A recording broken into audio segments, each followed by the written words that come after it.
안녕하세요. 파노입니다.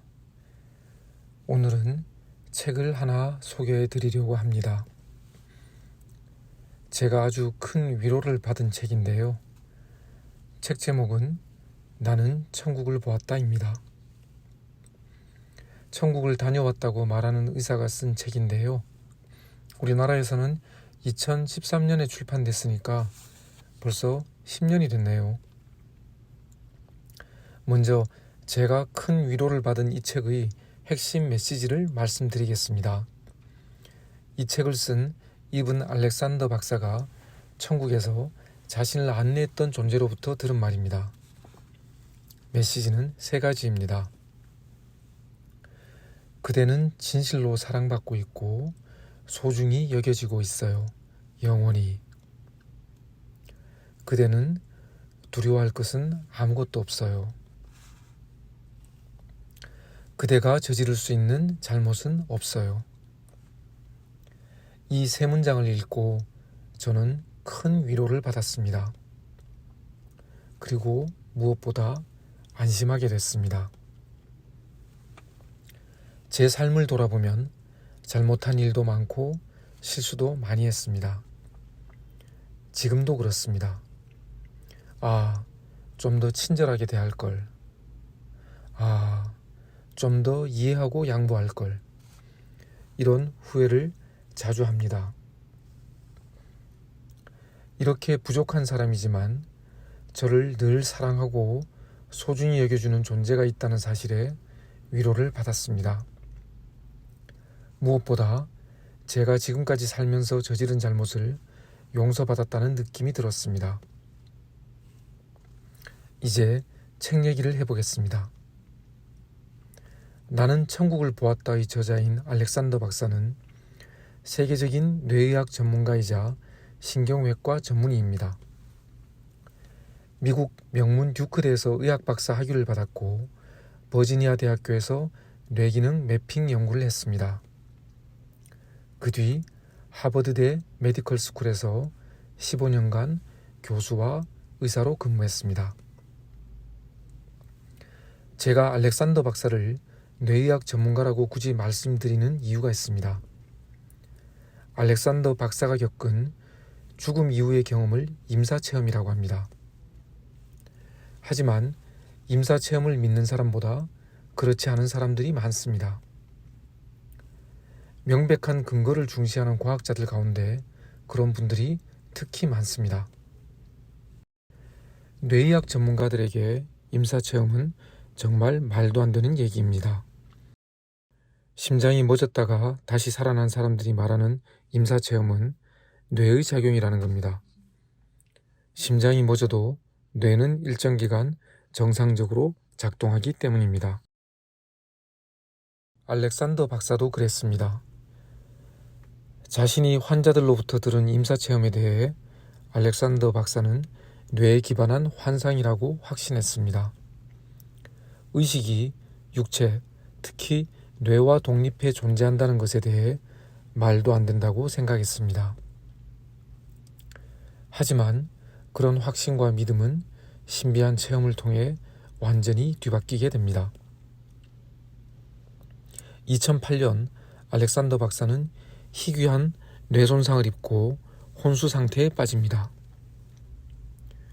희귀하다고 표현하는 이유는 그의 질병이 의학사상 최초의 사례이기 때문이었습니다.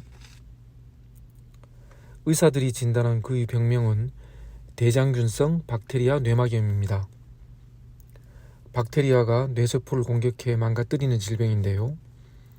뇌수술을 받거나 외부 충격으로 두개골이 손상된 경우가 아니라면 대장균성 박테리아가 건강한 성인의 뇌에 침입한 경우는 그때까지 없었다고 합니다.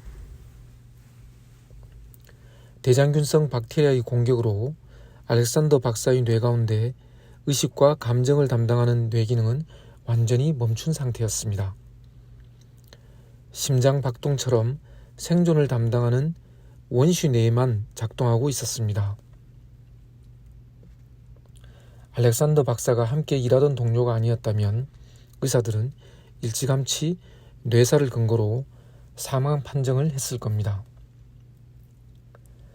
하지만 혼수 상태에 빠진 지 7일째 되는 날, 의사들이 사망 판정을 내리려고 할 때 알렉산더 박사는 갑자기 눈을 뜨고 살아났습니다. 게다가 정상적인 생활이 불가능할 것이라는 현대의학의 판단을 비웃기라도 하듯 완전히 정상 상태로 돌아왔습니다. 더 놀라운 것은 알렉산더 박사가 혼수 상태에 있던 7일 동안 했던 경험이었습니다. 그는 자신이 천국에 갔었다고 주장했습니다. 제가 큰 위로를 받은 책 나는 천국을 보았다는 알렉산더 박사가 자신의 경험을 쓴 책입니다. 원 제목은 Proof of Heaven입니다. 번역하면 천국의 증명이라고 할 수 있겠네요. 책을 쓴 이유에 대해 알렉산더 박사는 자신이 경험을 알리는 게 의무이자 소명이라고 했습니다. 그는 책 출간과 함께 오프라 윈프리 쇼 등 많은 방송에 출연해 천국의 존재와 메시지를 전했습니다. 그렇다면 알렉산더 박사가 본 천국의 모습은 어떤 것이었을까요? 그가 병원에서 의식을 잃었을 때 그의 또 다른 의식은 암흑을 지나 지금껏 한 번도 보지 못했던 아름다운 세상으로 갔습니다. 찬란하게 빛나고 생기가 넘치고 황홀하고 너무 아름답다고밖에 표현할 수 없는 온갖 형용사를 다 나열해도 그 아름다운 세상을 묘사할 수는 없었다고 합니다. 알렉산더 박사는 하늘을 날고 있었는데 아래쪽에는 나무, 들판, 시냇물, 폭포가 있었고 사람들과 웃고 노는 아이들도 보였습니다. 사람들은 둥글게 모여서 노래하며 춤을 췄고 그 옆에서는 개가 깡총깡총 뛰어다녔습니다. 알렉산더 박사는 한참을 날아다니다가 어느 순간 자신이 혼자가 아니라는 걸 깨달았습니다. 어떤 여성이 자신 옆에 있었는데 천국의 안내자였습니다.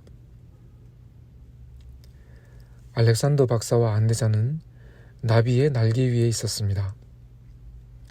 그리고 주변에는 수백만 마리의 나비가 날아다니고 있었습니다.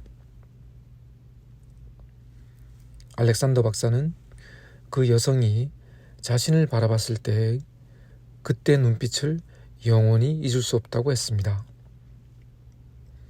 그 눈빛은 뭐라고 설명할 수 없는 신비한 것이었습니다. 알렉산더 박사는 그 눈빛을 이렇게 묘사했습니다. 그 눈빛을 잠깐이라도 본 사람이라면 그간에 어떤 힘든 일을 당했다 할지라도 지금까지 살아온 삶 전체가 진실로 살만한 가치가 있다고 느꼈을 것이다. 로맨틱한 느낌은 아니었다. 우정의 눈빛도 아니었다. 이 모든 것들을 넘어선 지상에서 우리가 경험하는 모든 종류의 사랑을 넘어선 듯한 그런 눈빛이었다. 그런 다양한 종류의 사랑을 모두 포괄하면서도 동시에 훨씬 더 참되고 순수한 더 높은 차원의 것이었다.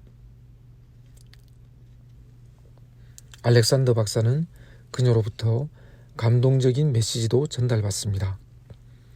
제가 앞에서 말씀드린 그 메시지입니다.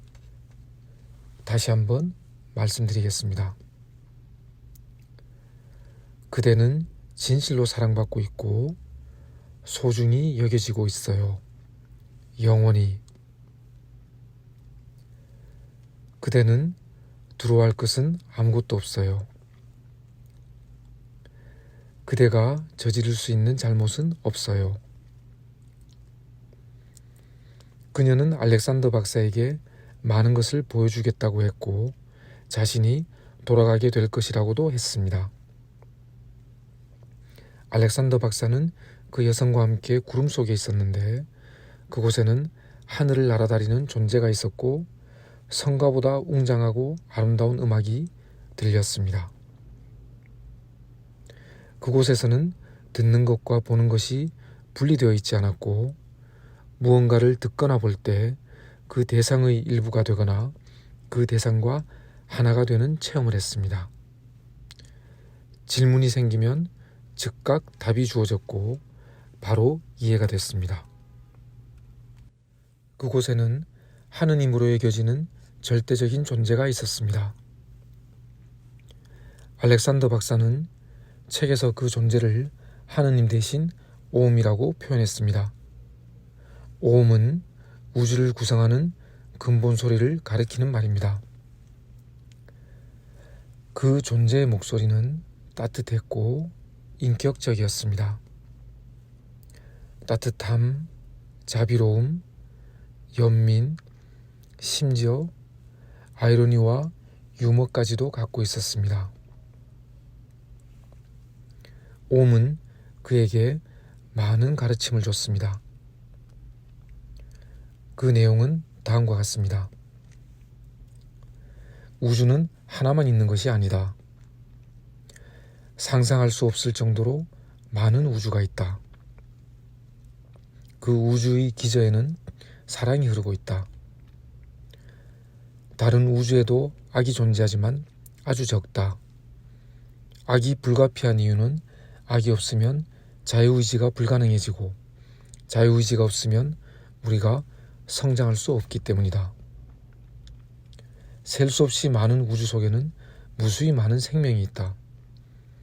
인류보다 훨씬 더 진보된 지성을 가진 존재들이 거주하는 우주도 있다. 보다 높은 차원의 우주가 셀 수 없이 많이 존재한다. 알렉산더 박사는 지구에 대해서도 가르침을 받았습니다.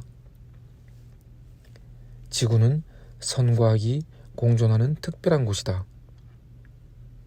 다른 곳과 마찬가지로 지구에서도 악보다는 선이 훨씬 많지만 지구는 악이 세력을 펼칠 수 있도록 특별히 허용된 곳이다. 악이 때로 득세한다는 것을 창조주는 알고 있는데 이는 인간에게 자유의지라는 선물을 주기 위해 필요한 조치다.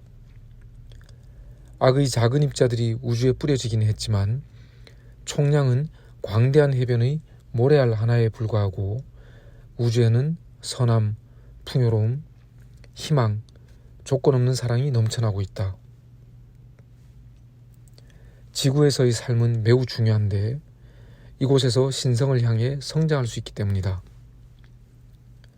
이를 돕기 위해 차원 높은 곳에 있는 존재들이 우리의 성장을 면밀히 관찰하고 있다.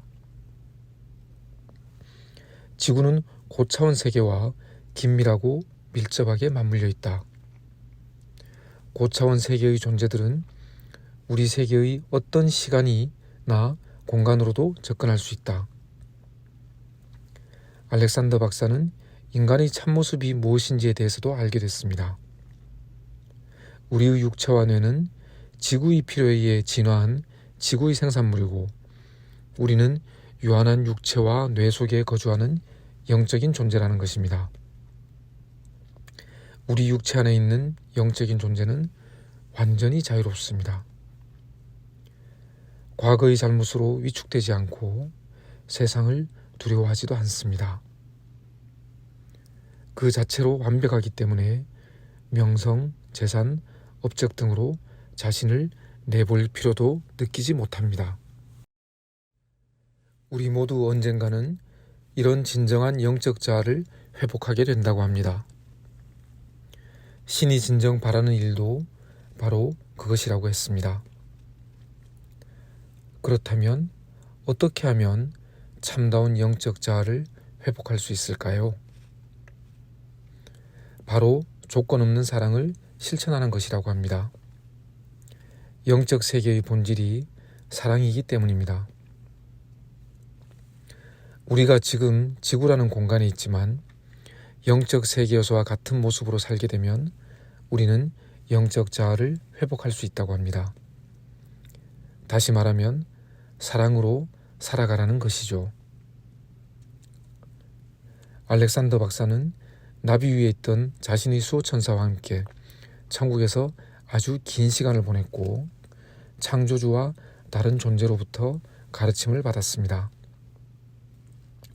그러던 어느 순간 알렉산더 박사는 다시 이 세상으로 돌아와야 했습니다. 천국으로 가는 관문이 더 이상 그에게 열리지 않았기 때문입니다. 알렉산더 박사는 그때 한 번도 겪어보지 못한 그런 슬픔을 느꼈습니다. 그리고 커다란 벽 같은 구름을 통과해 아래로 떨어져 내렸습니다. 그리고 눈을 떴습니다.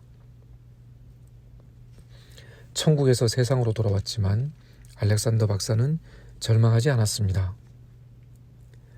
나비 날개 위에 같이 있던 안내자와 무한한 사랑의 신이 약속했듯이 자신은 늘 보살핌을 받을 것이고 천국이 늘 자신과 함께 있을 것임을 믿었기 때문입니다.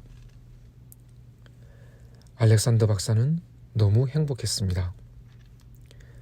다시 살아나서가 아닙니다. 자신이 정말로 누구인지를, 그리고 이 세상이 어떤 세상인지를 이해했기 때문이라고 했습니다. 그리고 남은 생을 자신이 경험한 것을 세상에 알려야 한다는 열망에 휩싸였습니다. 그가 경험한 것이 많은 이들에게 진정으로 기쁜 소식, 즉 복음일 것이기 때문입니다. 알렉산더 박사는 다른 사람이 자신이 체험한 것과 같은 그런 것을 깨닫는 방법으로 기도와 명상을 제시했습니다.